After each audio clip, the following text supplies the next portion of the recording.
Sometimes I go like this. But then I stop. This has been one of those times. Hello, Boomerizzles. How we doing? It's good to see you. Welcome back to the channel. And this is going to be something different today. Catherine has sent this in. She says this is one of the greatest complaints letters in the world. Really. And it's presented by, I'm probably going to butcher this, but Himesh Patel. And he reads a letter to Richard Branson. How can you live like this? So this is from the YouTube channel Letters Live, which has over 300,000 subscribers. So I'll leave a link in the description below this video so you guys can check that out.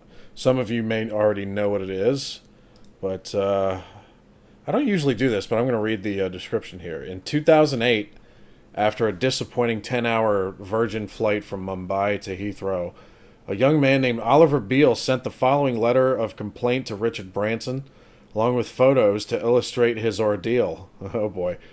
Weeks later, Richard Branson called Oliver personally to apologize.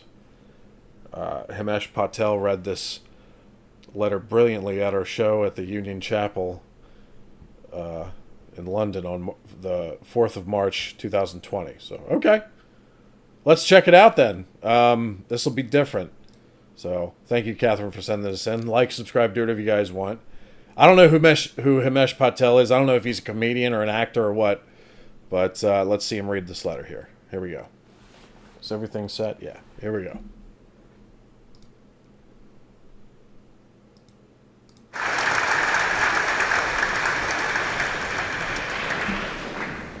Dear Mr. Branson, Ref Mumbai to Heathrow, 7th December 2008. I love the Virgin brand, I really do, which is why I continue to use it, despite a series of unfortunate incidents over the last few years. This latest incident takes the biscuit. Takes the biscuit, Ironically, by the end of the flight, I would have gladly paid over 1,000 rupees for a single biscuit, following the culinary journey of hell I was subjected to at the hands of your corporation. Look at this photo, Richard. Just look at it. I imagine the same questions are racing through your brilliant mind as were racing through mine on that fateful day. What is this? Why have I been given it? What have I done to deserve this? And which one is the starter, which one is the dessert? You don't get to a position like yours, Richard, with anything less than a generous sprinkling of observational power. So I know you will have spotted the tomato next to the two yellow shafts of sponge on the left. Yes, it's next to the sponge shaft without the green paste. That's got to be the clue, hasn't it? No sane person would serve a dessert with a tomato, would they? I'd sure hope not. Well, answer me this, Richard. What sort of animal would serve a dessert with peas in? I know, it looks like a bhaji, but it's in custard, Richard.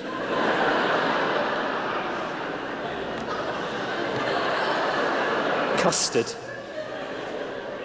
It must be the pudding.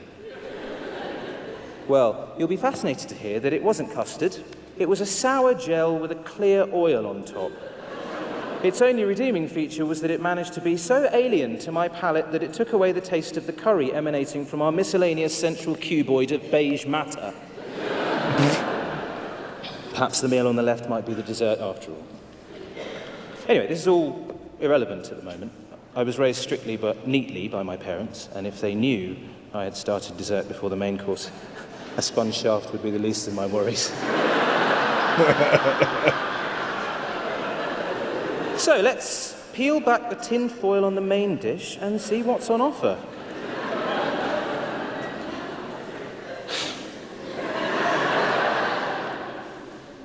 I'll try and explain how this felt. Imagine being 12 years old, Richard. Now, imagine it's Christmas morning, And you're sat there with your final present to open. It's a big one, and you know what it is. It's that Goodman stereo you picked from the catalogue and wrote to Santa about. Only you open the present and it's not in there. It's your hamster, Richard. It's your hamster in the box and it's not breathing.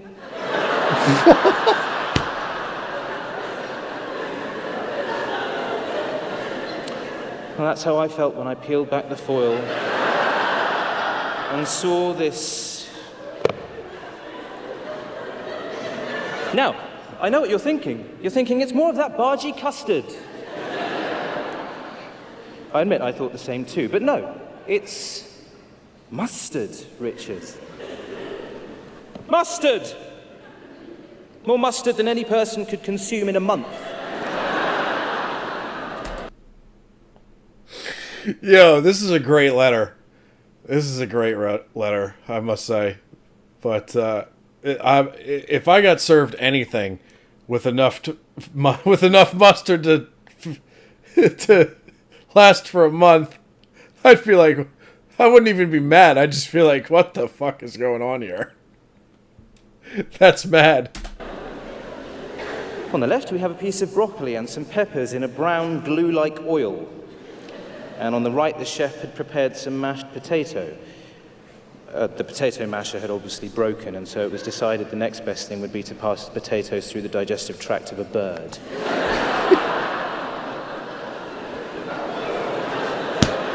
Yeah, this guy needs to write all my complaints. It was clearly then blended and mixed with a bit of mustard. Everybody likes a bit of mustard, Richard? Well, by now I was actually starting to feel a little hypoglycemic. I needed a sugar hit.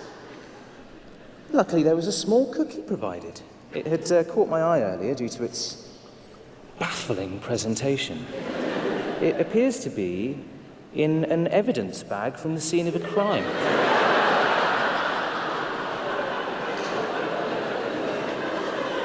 A crime against bloody cooking. Either that or it's some sort of backstreet underground cookie purchased from a gun-toting maniac high on his own supply of yeast. You certainly wouldn't want to be caught carrying one of these through customs. Imagine biting into a piece of brass, Richard. That would be softer on the teeth than the specimen above. Damn. I was exhausted. All I wanted to do was relax. But obviously I had to sit with that mess in front of me for half an hour. I swear the sponge shafts moved at one point. Once cleared, I decided to relax with a bit of your world-famous onboard entertainment. I switched it on. I apologise for the quality of the photo, but it was incredibly hard to capture Boris Johnson's face through the flickering white lines running up and down the screen. Well, perhaps it would be better on another channel. Is that Ray Liotta? A question I found myself asking over and over throughout the grueling half an hour I attempted to watch the film like this. After that, I switched off. I'd had enough. I was the hungriest I'd been in my adult life and had a splitting headache from squinting at a crackling screen. My only option was to simply stare at the seat in front and wait for either food or sleep. Neither came for an incredibly long time. But when it did, it surpassed my wildest expectations. Yes, it's another crime scene cookie. Only this time, you dunk it in the white stuff. Richard, what is that white stuff? It looked like it was going to be yogurt. It finally dawned on me what it was after staring at it. It was a mixture of the bargy custard and the mustard sauce.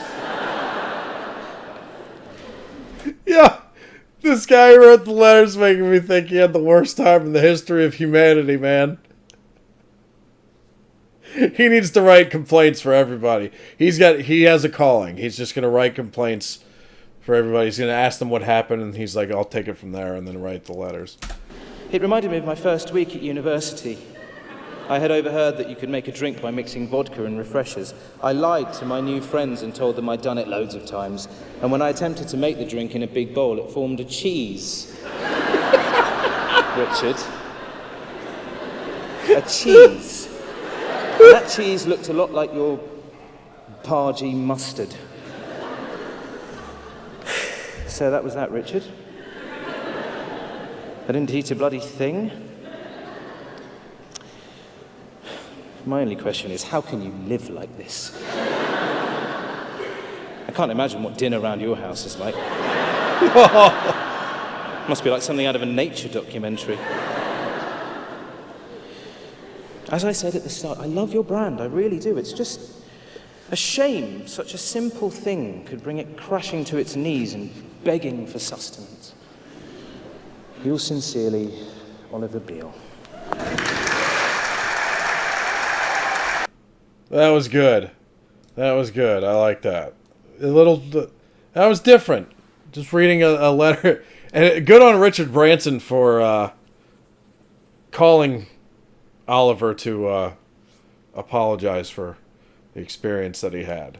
You know, you usually don't get a response from the corporate owner.